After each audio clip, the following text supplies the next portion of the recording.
Saudações!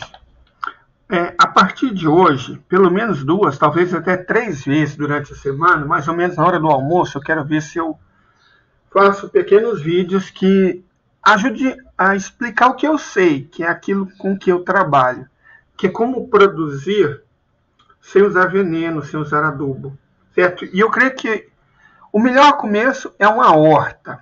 Como fazer uma horta?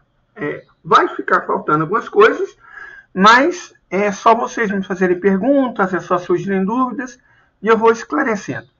A ideia é como, começando do zero, a gente faz uma pequena horta. Gente, a primeira coisa é ter uma visão do que será a horta. A horta pode ser feita em tamanhos muito pequenos, na verdade. Você pode plantar em madeira, você pode plantar em cestos, em vasos. Às vezes você tem um espaço um pouco maior, você faz canteiro. Se você tem um espaço, digamos, um quintal grande, dá para você fazer muita coisa. Mas mesmo dentro de um apartamento, você faz uma pequena horta de temperos, certo? Então, basta ter disposição e, claro, um pouco de conhecimento técnico. Ao longo dessa apresentação, não vamos falar em adubo, certo? Com exceção do calcário. Calcário, às vezes, é necessário. Como o calcário é basicamente pedra moída, então ele não é um fertilizante químico, ele é pedra moída, é isso que ele é. Então, calcário a gente eventualmente tem que usar, porque os solos do Brasil, em geral, são muito ácidos, então corrigir faz parte do processo. Mas fertilizantes químicos não, e agrotóxicos, evidentemente, também não. É importante, vocês vão ver várias imagens de horta ao longo dos slides, que a gente não parta daquela horta limpinha, sabe, aqueles canteirinhos bonitinhos, supostamente bonitinhos, né? Eu acho aquilo meio, sei lá, um canteirinho de alface, um canteirinho de cenoura, um canteirinho de beterraba, não, evite isso. Uma horta ideal é como essa que vocês estão vendo. As plantas misturadas, tudo junto e misturado. Vocês estão vendo temperos, vocês estão vendo folhagens, vocês estão vendo raízes, legumes, vocês estão vendo plantas de chá, flores, isso é muito importante. Por quê? A essência da horta não é só o que você está vendo, é o que está embaixo e o que está em cima. O que está embaixo são as raízes, os fungos, é o que alimenta a sua horta. E em cima é importante ter várias cores, vários perfumes, vários sabores, porque isso ajuda a confundir os insetos, que as pessoas chamam de pragas. Há outras técnicas, vamos ensinar. Mas o ideal é uma horta sim, igual vocês estão vendo essas aqui. Tudo junto e misturado, ok? Vamos para o próximo. Ok, eu quero montar uma horta. Qual que é a primeira coisa que eu devo fazer? A primeira coisa que você deve fazer é observar o ambiente onde você mora. O clima é muito importante, certo? As coisas que dá para serem plantadas no Rio Grande do Sul, em Santa Catarina, no Paraná, na Serra da Mantiqueira, não necessariamente poderão ser plantadas no Nordeste. O que pode ser plantado no Cerrado, não necessariamente pode ser plantado na Amazônia. Então, a primeira coisa é você ter clareza do que cresce aonde você mora. Qual é a estação chuvosa, qual é a estação seca. Certo? Observe o ambiente em volta, no sentido amplo. No sentido mais curto, você deve prestar atenção à área que está exposta ao sol, porque a gente pode, eu até penso em fazer um videozinho sobre isso, nem todas as plantas precisam de muito sol. Algumas plantas sobrevivem com muito pouca iluminação solar, outras necessitam de muito sol.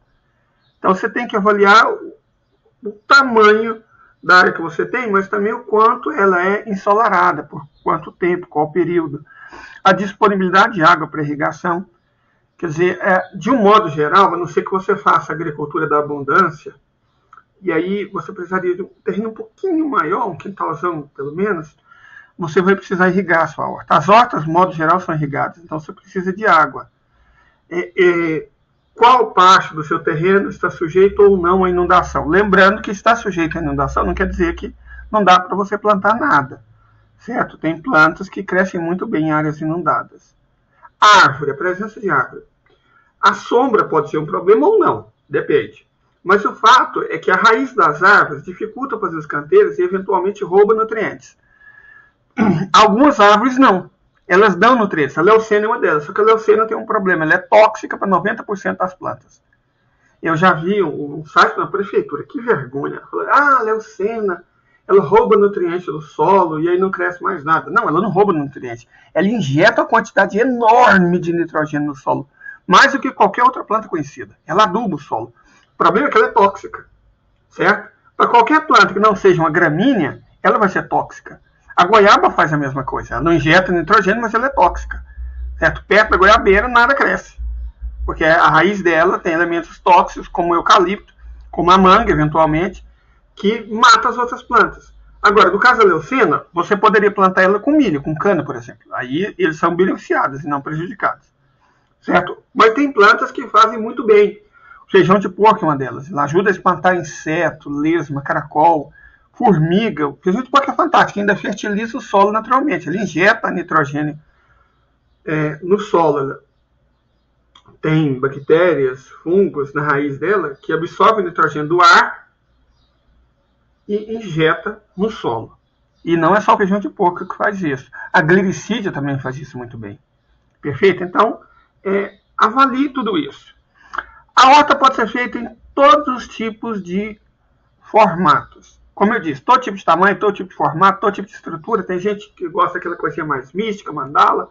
Tem gente com toque, gosta do canteirinho certinho. Mas mesmo se você for essas pessoas mais toquezentas, tem duas figuras aqui à direita que mostram que mesmo toquezento dá para você fazer mais ou menos o correto. Tá vendo? Neste de cima nós temos cebolinha, temos salsa e temos alface. Você poderia colocar rúcula também.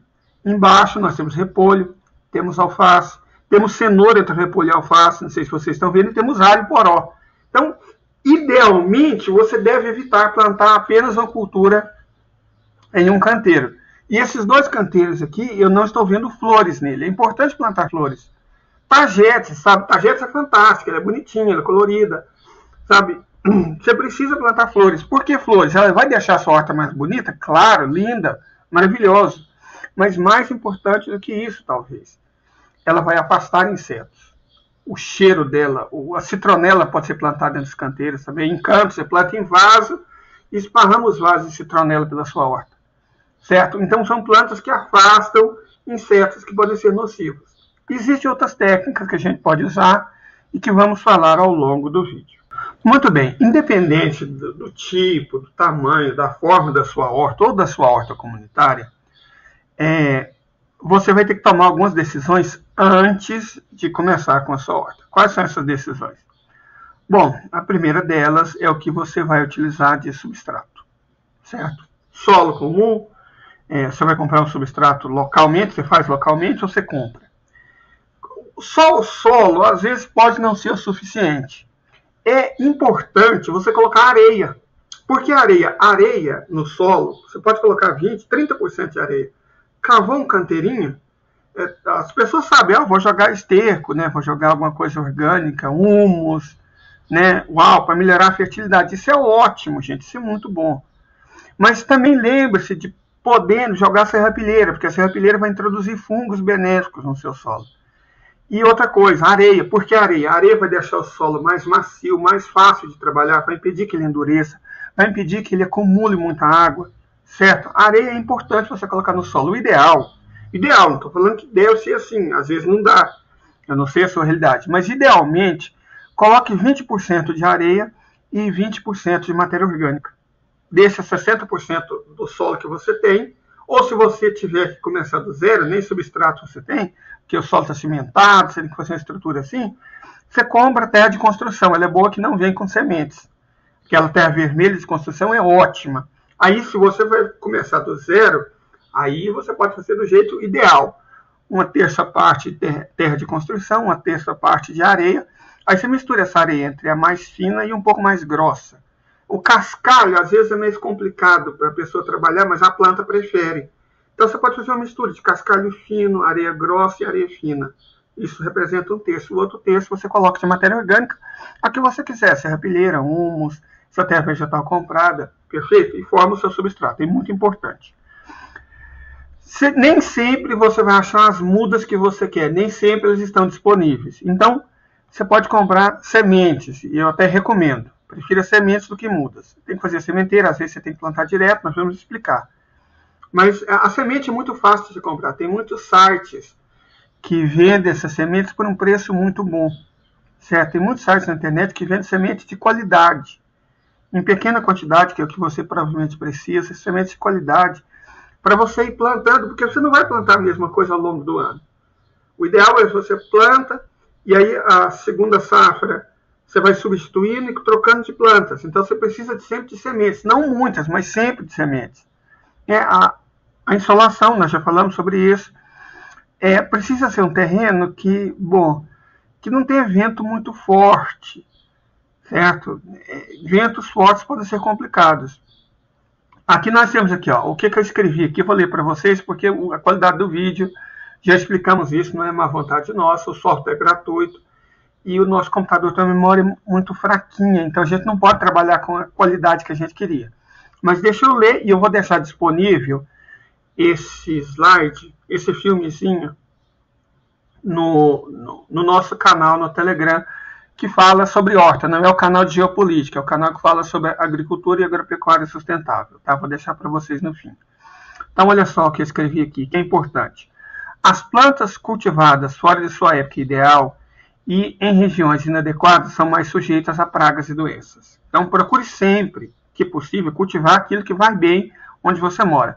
Temperatura amena e período mais seco no inverno são ideais para hortaliças folhosas, certo? Como as brássicas, tipo a couve, essas terraças, tipo a alface, apiáceas, como a salsinha, aliáceas, como a cebola. Solanáceas preferem o frio, como tomate e batata. Em climas quentes, vai bem milho, mandioca, abóbora. E solanácea de clima quente, como berinjela, giló, pimentão, pimenta. Então, existem plantas que preferem clima quente, planta que prefere clima mais frio. No centro-sul, normalmente esses climas se alteram. Então, o que você planta no verão é diferente do que você planta no inverno. Alface no verão do centro-sul, que é quando chove, ou no inverno do nordeste, que é quando chove, é muito difícil você conseguir cultivar. Ela adoece, o tomate também adoece, certo? Então, procure saber disso. Qualquer dúvida, nós temos o canal do Telegram, você vai lá, nos pergunta e com todo o prazer do mundo a gente busca esclarecer a sua dúvida. Olha só, outra observação. Para escolher as espécies de hortaliças e ervas medicinais, é fundamental observar quais são adaptadas às condições climáticas da região e a melhor época de plantio, que pode variar de um lugar para outro. Há espécies que se desenvolvem melhor nas estações mais frias e outras nas estações mais quentes. Todavia, muitas vezes é possível obter uma variedade de plantas adaptadas o ano inteiro. Certo? Por exemplo, você tem alface que cresce bem no verão e cresce bem no inverno. Mas, de um modo geral, cada espécie tem seu clima ideal. Aí uma observação importantíssima. É importante lembrar que o conhecimento tradicional é de muita valia. São aquelas pessoas que moram na fazenda, as pessoas que moraram na fazenda, as pessoas que sabem fazer horta. Essas pessoas têm um conhecimento prático que pode e é muito útil. Pode ajudar tanto na sua horta individual, quanto se você resolver fazer uma horta comunitária nela. Pessoas acostumadas com a prática do cultivo, normalmente, têm muitos conhecimentos sobre as melhores épocas e condições climáticas para o plantio de cada espécie. As pesquisas em meios convencionais, como internet, livre e outros, também sempre ajudam. Então é isso. Você precisa, vou fazer, estou determinado a fazer, seja para mim, seja para minha mãe, seja para alguém, seja uma horta comunitária. A primeira coisa é você ter o conhecimento técnico. Certo? Não precisa de muita coisa, você não tem que ser um técnico agrícola, um engenheiro, não, por favor. Mas acumule conhecimento, pesquise. É importante, porque vai surgir perrengues. Se você estiver preparado, você pode evitá-los, correto? Agora vamos para a próxima coisa, é planejar sucessões e interações. Como a gente disse, nós não curtimos muito a ideia daquela horta bonitinha, sabe? Aquele canteirinho de cenoura, canteirinho de alface, canteirinho de beterraba, canteirinho de rabanete. A gente não curte muito essa ideia porque a experiência, a prática nos mostrou que não é nem de longe a melhor solução. Certo? Observe essas figuras que vocês estão vendo do lado direito. A presença da Tagetes é onipresente, tá vendo? Tagetes é onipresente. Mas tem outras flores, certo? As culturas mais ou menos misturadas, tudo bagunçadinho. É assim que deve ser. Pode parecer contraproducente, porque a gente costuma ver essas hortas muito limpinhas, né? Mas não é o ideal, gente. O ideal é igual isso que vocês estão vendo aqui. Não interessa o tamanho da sua horta, a localização. Idealmente, sempre misture as plantinhas. E sempre coloque flores, temperos, chazinhos certo? Uma citronela ali, uma citronela acolá, sem medo de zartagete, ou qualquer outra flor. Tem muitas flores bonitinhas que você pode plantar. Muito chazinho, muito temperinho sempre. O cheiro confunde e afasta os insetos. Mas vamos lá, vamos falar sobre sucessão e interação. Essa parte é muito importante, pois o plantio contínuo de uma mesma espécie ou da mesma família de plantas pode fazer com que os nutrientes do solo se esgotem. Por exemplo, eu plantei cenoura, depois eu não posso plantar salsinha, são da mesma família, né? Evita. Correto? Eu plantei couve-flor, depois eu vou plantar repolho. Não rola. Na verdade, é a mesma planta, só que sofreu modificações. Então, a gente tem que evitar. Plantei alho, depois plantei cebola. Não vai dar certo, gente. Evita plantar plantas que sejam da mesma família, uma em sequência a outra. Ou mesmo plantas que sejam diferentes. Por exemplo, cenoura e depois beterraba. Qual que é o problema? O problema é que as duas são raízes. Então, elas tendem a consumir os mesmos nutrientes. Então, você tem que variar para dar uma descansada no solo, para não deixar as pragas tomarem conta, tá certo?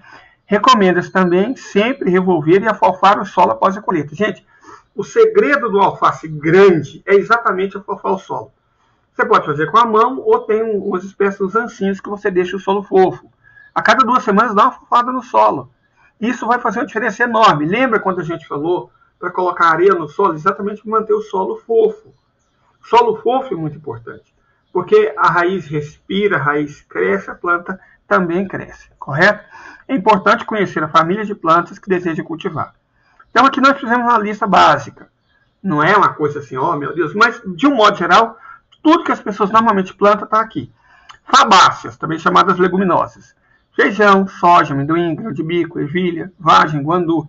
Essas são ótimas porque elas injetam nitrogênio no solo, certo? Sempre que você puder plantar alguma fabácea, normalmente na horta pequena, pelo menos vagem dá para você plantar. Amendoim também existe essa chance, né? A partir do momento que o tamanho da horta cresce, já aumenta a possibilidade de plantar fabáceas. Poáceas, as gramíneas. Milho, arroz, trigo, cana-de-açúcar, centeio, aveia. Um dessas, o mais provável que você planta é milho, certo? Eles se dão bem com as fabáceas. Solanáceas. Esse é um clássico de toda a horta. Temos a batatinha, tomate, o jiló, a berinjela, as pimentas, o pimentão. Essas você pode plantar tranquilamente e sempre procure plantar no meio de outras plantas, porque os insetos gostam muito delas, né? E eles vão concorrer com você. Cucurbitáceas, outro clássico. Abóbora, melão, melancia, chuchu, pepino, bucha. As euforbiáceas, como a mandioca, a mamona, o mamão, a seringueira. Dessas, a mandioca é o que normalmente se planta em hortinhas. Eu recomendo sempre, se você for plantar mandioca na sua horta, escolha uma mandioca de qualidade, não vai pegando qualquer rama, não. Se der, compre. O Mercado Livre tem, Shopee também tem. Até esses sites mais comerciais têm para vender ramas de mandioca tipo a BRS 398, 399, 396, 400, 401, que são as mandiocas coloridas, amarela, creme, vermelha, laranjada, são muito mais nutritivas. Da mesma forma, se você for plantar batata doce, não compra aquela branquinha não, da casca branca, aquilo só tem amido. Procure plantar nem que seja, né, algumas batata doce laranja, batata doce roxa, muito mais nutritivas, com sabores diferentes, cheiro diferente. Evita que você enjoa. Se você tem uma batata doce creme, uma batata doce branca, uma batata doce amarela, uma batata doce laranja, uma batata doce roxa, você vai ter cores diferentes, sabores diferentes, nunca vai enjoar de batata doce. Então, faça isso. Tem umas espécies de mandioca da folha roxa que são ótimas, certo? Ajuda a deixar a horta colorida, ajuda a deixar o seu prato colorido e, portanto, mais saudável. E, às vezes custa alguma coisa, mas não é tão caro assim. Compensa. Vamos lá, aráceas. Gente, as aráceas são importantíssimas. Taro, que é o que as pessoas chamam de inhame. Muito bom. Taioba, fantástico, uma das plantas no mundo mais ricas em vitaminas do complexo B. Certo? O cará, nossa senhora, extraordinário. O mangarito. A jícama, né? Que tinha um nome, eu esqueci, que se chamava... que eles plantavam. Minha avó, tadinha, eu tentei plantar, mas Bom, não sei se eu já contei que eles roubaram minhas terras, né? Então, eu não pude colher a tempo de dar para minha avó. Como é que chama? Jacatupé. Jacatupé, isso. Ela é chamada Jacatupé. Era comum no Centro-Sul, depois desapareceu. Mas ela voltou chique como rícama. Jacatupé é fantástico, que pode ser plantado também, né? Então, sempre procure as planks, as chamadas punks. Eu vou fazer um videozinho só sobre punks. E eu creio que vocês vão adorar. Tem muita coisa interessante nessa área. Mas voltando, as convuláceas, a batata doce e o espinafre d'água. Espinafre d'água, gente, se vocês conseguirem muda, nem que seja por esses sais, plantem. Qualquer área brejosa é uma planta muito nutritiva, muito comum na Ásia. E a batata doce, eu sempre sou fã dela. Batata doce pode produzir 80 toneladas por hectare em condições ideais. Então, isso é 8 quilos por metro quadrado. A batata doce produz muito, você pode plantar ela dentro de um saco. Você vai colher quantidades e qualidades enormes de batata doce. A mandioca também você pode plantar ela dentro de um saco. Certo? Você vai colher muito. A batata doce, além da batata doce, a rama pode ser consumida. É alimento para galinha, se você tiver suas aves. Então, é uma planta que não deve faltar numa horta. As brássicas, outro clássico de horta. Brócolis, couve, couve-flor, repolho, rabanete, nabo, rúcula, agrião. Agrião não, perdão. O agrião sim. O agrião. Não, o agrião do Chile. O rabanete é interessante que ele produz em 21 dias. Ele dá gosto. A cenoura leva um pouco tempo mais. A beterraba também. Mas o rabanete ele produz em 3 semanas. Então ele dá ânimo de você ver sua horta produzindo. Rabanete você aproveita o rabanete, né? A raiz você aproveita a folha. Dá uma salada excelente. Por falar em salada, podendo, nem que seja em vaso, plante um pezinho ou outro de limão. Certo? Sempre recomendável. Apiáceas, outro clássico de horta. Cenoura, coentro, salsinha, mandioquinha, erva doce. Funcho, né? Asteráceas, alface, clássico, chicória, escarola, girassol, serralha, margaridão. Certo? Toda horta tem. Zingiberácea, gente, é muito fácil plantar o gengibre. Muito fácil. Cúrcuma também. O ariá, recomendadíssimo. A araruta. Certo? São plantas que você pode plantar em pequenos espaços. As lamiáceas, como a hortelã. Vou falar um pouquinho sobre a hortelã, gente. A hortelã, ela só é amiga dela mesma. Você plantar ela com qualquer outra planta, em algum momento ela vai crescer e vai matar outra planta. Então ela tem que ser plantada sozinha e isolada. Lembra? Misture as plantinhas, menos hortelã. Nunca plante hortelã com nenhuma outra planta. A outra planta vai morrer. Então a hortelã você tem que plantar num cantinho à parte, num vasinho à parte, num canteiro à parte, porque ela mata qualquer coisa que não seja outra hortelã. Vale o mesmo para menta. Também da família das lamiáceas. Basicamente tempero. Manjericão, orégano, tomilho, alfavaca, chia, todas essas plantas são da família das lamiáceas. E elas têm cheiros, têm perfume, muito interessante você tê-las na sua horta pelas questões que eu já expliquei, né? Que é importante ter uma horta colorida, bonitinha. Vamos para o próximo. Muito bem. Mas existe o lado B. Existem plantas que, quando plantadas próximas, podem causar malefícios umas para as outras, pois exalam substâncias pela raiz que selecionam a vida ao seu redor. As plantas se comunicam, gente, isso é verdade, prejudicando o desenvolvimento das outras, além de disputarem luz, água e nutrientes. Sendo assim, as plantas podem se ajudar, complementando-se mutuamente ou se prejudicar. De modo geral, sempre que possível, sugere-se o plantio consorciado de hortaliças, é o que eu falei aqui, maximizando o aproveitamento do espaço e dos recursos, como água, sol e adubação. Então, isso torna ainda mais importante, saber o que plantar junto com o que e o que não plantar. E saber disso ajuda muito em plantio de pequenos espaços. Vou dar um exemplo clássico. Alface, rúcula, rabanete e cebolinha. Rabanete tem porte ereto e é colhido primeiro, em 21 dias. A rúcula, a partir de 35 dias. O alface tem um porte mais baixo e é colhido depois do rabanete, aos 45 dias. A cebolinha colhe-se aos 60, certo? Dessa forma, ao colher o rabanete, libera espaço para o alface crescer mais e assim por diante. Terminou tudo, terminou a fase, que a última planta vai ser a cebolinha, colheu a cebolinha, arranca tudo e inicia não outra com essa mesma composição, certo? Você pode plantar, por exemplo, espinafre e couve, os dois caminham muito bem juntos. Cenoura, cebolinha, rúcula, muito bem, eles estão juntos. Mandioca com milho e abóbora. Espinafre, rasteira com repolho, com couve-flor. Vagem no meio disso tudo. Então, terminou uma sucessãozinha, retira tudo, recomeça. Não com a mesma sucessão, com outra. E evite plantar plantas que... a leucena, por exemplo, ela não deve existir numa horta. Por mais que ela seja uma planta benéfica, se você estiver falando da plantação de milho, de um canavial, fantástico.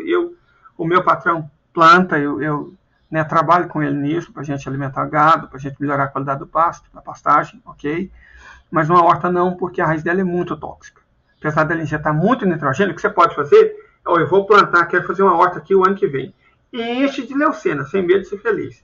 Mas depois arranca todas elas. Depois de, a hora que você for plantar, você arranca tudo e pica o galho, a folha, né? As raízes ficam no solo. O solo vai estar muito, muito fértil. Mas a leucena é uma planta proibida numa horta. Certo? Ela é meio do mal. A hortelã é outra que eu disse que ela não combina com nenhuma outra. Então, essas plantas são persona não grata, principalmente a leucena. A hortelã, você planta ela num vasinho, num qualquer coisinha à parte e ela cresce bem. Só não mistura ela com as outras, porque não dá certo. Mas tem hortelã na sua horta, que o cheiro dela ajuda a afastar muitos insetos. Certo? É uma planta útil. Indiscutivelmente é uma planta útil. Muito bem. O solo. O solo é o elemento mais importante de uma horta, né? Ele é considerado pela agricultura ecológica, que é aquela com a qual eu procuro trabalhar, uma estrutura viva, dinâmica. Ele é um organismo. Todo um ecossistema. Quais são as características e qualidades do solo que você deve considerar ao fazer a sua horta? Que deve permitir uma boa penetração das raízes para que as plantas possam se desenvolver melhor. Lembra que eu falei? Afofar os canteiros, afofar as plantas. Então, o solo duro é o maior inimigo de uma horta. O solo tem que ser afofado. Perfeito? Ele tem que ser fofo. Ser capaz de fornecer água, ar e nutrientes em quantidade equilibrada. O solo e a nutrição mineral representam a principal forma de controle de doenças. Por exemplo, vou dar uma dica para vocês. Nós somos contra venenos. Não usamos veneno. E fungo, mestre Leite. Se aparecer fungo, o que eu faço? Jogo fungicida? Não. Você joga leite. Simplesmente dissolva leite na água ou jogue leite em pó como se fosse adubo. Isso vai resolver o seu problema com fungos. Entendeu? O leite resolve a sua questão com fungos. Eu sou vegano. Nós ainda temos uma solução. Pega folha de mamona, macera, certo? Folha de mamona, macera. Vai em qualquer loja de produto agropecuário e compra uma coisinha chamada sulfato de cálcio. Eles vendem embalagem de 100 gramas, 200 gramas. Uma embalagem, cada grama dá para 1 litro de água. Então você amassa a folha de umas 3, 4 mamonas, em 5 litros de água, coloca 5 gramas de sulfato de cobre. Não é um veneno, né? Não é um veneno, mas para o fungo é. Se você não usar leite, por questões a gente respeita, né, as pessoas que são veganas, então, se você não quiser, não puder usar leite, use essa mistura de água macerada na folha de mamona com pequenas quantidades de sulfato de cobre. Perfeito? Bom, os principais nutrientes que contribuem para o desenvolvimento das plantas são nitrogênio, fósforo, potássio, cálcio, magnésio, enxofre e boro. O boro também você compra numa substância natural chamada bórax. Pra vocês terem uma ideia, 1 quilo dá para 10 mil metros quadrados. Então, a quantidade mínima de bórax que vocês comprarem, ou seja, sabe aquele boro de pingar no olho? Exato. Um vidrinho daquele dá para 10 litros de água e dá para fertilizar de boro a sua horta inteira. Aquele boro de ácido bórico que se coloca no olho, certo? Aquilo ajuda. Enxofre também é uma substância natural. Você precisa dele em quantidades mínimas. Magnésio você encontra no calcário. Nós falamos que o calcário eventualmente você vai ter que usar. Né? O cálcio na casca de ovo, o nitrogênio no plantio de leguminosas, o fósforo e o potássio você encontra na cinza. Então dá para você se livrar de virtualmente todos os fertilizantes químicos usando esses elementos aqui que eu acabei de falar. Vamos especificar. As principais fontes de nitrogênio é o esterco dos animais. O melhor de todos é o de coelho e de galinha. Certo? Compostos, biofertilizantes, torta de mamona, adubação verde com plantas, das leguminosas. Né? Já falamos sobre isso. E farinha de osso. Farinha de osso também e farinha de mamona são nutrientes excepcionais em quantidade e qualidade de nutrientes. Certo? É o nutriente que faz a planta crescer. Mas se ele tiver em excesso, ou ele tiver muito e o outro tiver faltando, o crescimento fica muito rápido e a planta fica mole, com muita água, e aí ela está praticamente chamando pragas e doenças. Certo? Você tem que equilibrar o nitrogênio sempre com potássio e cálcio, ou seja, com cinza. Deixa eu dar um bizu aqui para vocês. Vamos imaginar que você você comprou aquele esterco que vende, você mora de cidade, né? Hoje em dia a maioria dos brasileiros mora de cidade, então não vai ser fácil você achar o esterco orgânico, raiz, mas você vai achar humus de minhoca. Humus de minhoca. Você acha humus de minhoca. Como é que você faz? Você mistura uma parte de humus. Não, eu estava errando a matemática. Você mistura 5 partes de humus para uma parte de cinza com carvão, certo? Ou 10 partes de humus por uma parte só de cinza de madeira. Isso vai equilibrar o nitrogênio, fósforo e potássio. Coloca um pouquinho de farinha de osso para garantir, né, o casca de mamona ou o ovo triturado, e aí você tem um fertilizante extraordinário. Sobrou borra de café, joga na horta. Certo? Aos poucos seu solo vai virando uma máquina. Lembre que ele sempre deve estar coberto. Vamos falar sobre isso daqui a pouco. Uma sugestão de adubação para uma terra muito fraca seria 5 kg de esterco de boi curtido e 100 a 200 gramas de cinza por metro quadrado. Viu que quando você fala de esterco de boi, aí a proporção é bem menor, você usa bem menos cinza. O humus já é muito mais rico do que o esterco. Então a cinza você usa em quantidades pequenas, ela é muito forte. Ela realmente tem muito potássio e muito fósforo, então você pode usar muito pouco. Você pode usar 100 a 300 gramas de farinha de osso, ou fosfato natural, não existe fosfato natural, e 100 a 200 gramas de calcário agrícola, que é pedra moída, gente, não vai tornar você dependente de químicos, não, por metro quadrado. Qualquer loja de casa de criação de produtos agropecuários ou de jardinagem você acha isso, certo? Até naqueles R$5, que é as lojinhas, você costuma encontrar um setor de jardinagem, supermercados também. Evite comprar em supermercado, porque são muito mala. Eles vendem uma embalagenzinha pequena, com um cereal que é super verde, uau, né? E você vai ver aquilo, é NPK, que é adubo, certo? Então, sempre que puder, compre na loja de produtos agropecuários, porque vai sair muito mais barato, certo? Você pode escolher de fato o que você quer. Mas é importante, quanto mais fraco for o solo, ainda mais no começo, você dá uma fortificada nele. Perfeito? Muito bem. As mudas.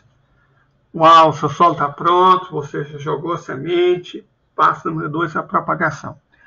É como as hortaliças se multiplicam. No mais das vezes é feito por sementes, mas também é feito por plantio de ramo, de tubérculo, de bulbo, certo? Então, para a propagação das partes vegetativas, mudas, provenientes da planta matriz, é importante a escolha de uma matriz saudável. Por exemplo, couve. Você pode pegar um galinho de couve e plantar que ele vai nascer e virar um pé de couve. Só que você não vai escolher uma couve melequinha, você escolhe uma couve bonita, uma couve...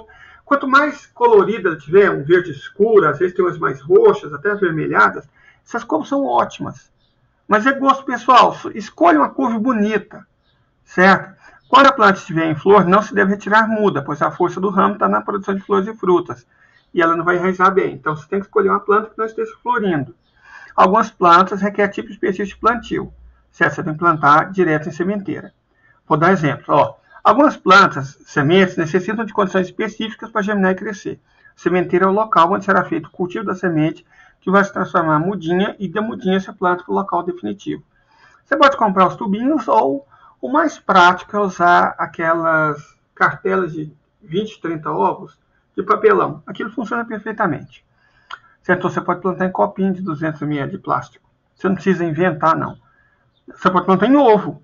Casca de ovo. Você faz o furinho, né? E a casca de ovo serve muito bem para você produzir mudinhas. Você pode, claro, comprar bandeja de isopor, de plástico. É uma escolha sua. Para bandeja de isopor ou outros recipientes, como caixote pequeno, utilize um substrato.